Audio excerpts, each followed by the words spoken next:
Hey folks, Dream Debo here again. So I knew an old lady who had two beautiful daughters. The lady was old but very wise.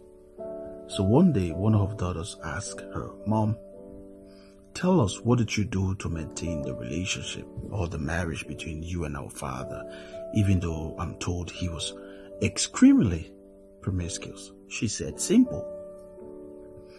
As much as your dad had too many girlfriends, including me, because then I was his girlfriend, I had one quality that none of them had."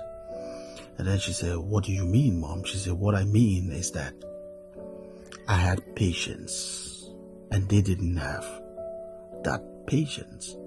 And then they were still confused. "Mom, tell us in depth, what do you mean?" She said, "Okay, here is it. All of them were very educated.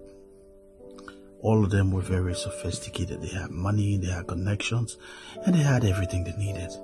Even though I am educated, but maybe they were educated more than me and they had money more than me. But then they were always arguing with your dad.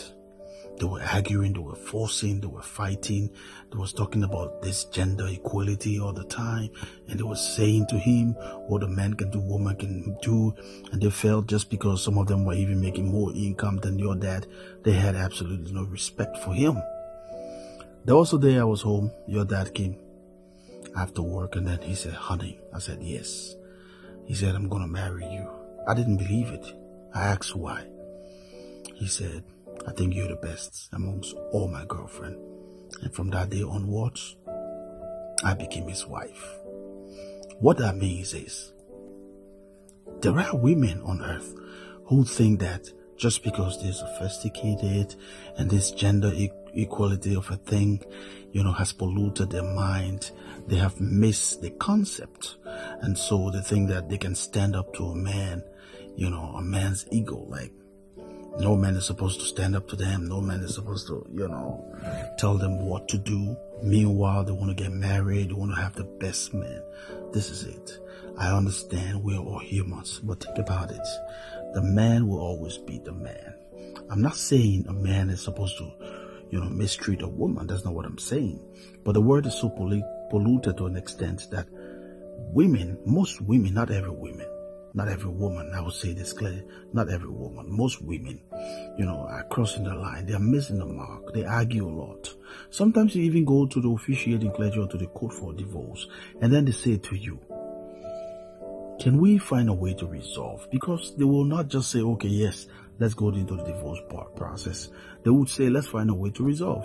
And they will turn to the woman, "Can you just say I'm sorry?" Because of simple sorry, to save your marriage, to save your hard-earned earnings that you guys have worked for, to make your children happy, to keep you on the right course. They won't think about the fact that they've been there for years. They've taken all their life to nurture that relationship and make it what it is. A lot of people looking up to them. People see them as role model. They're like, "Oh, I'm fed up. I can't stand this. I don't want to be with this guy again." And just because of sorry, they won't say, and then they will lose the relationship. The power of sorry, the power of apology is underrated. Just because you say you're sorry doesn't mean you are a loser. Get it straight. It only means that you want to save your relationship. You want to save your marriage. You want to be a better person. Let's learn how to say sorry. Let's save marriages that are crumbling on a daily basis around the world. You're never going to find an angel. Men are men.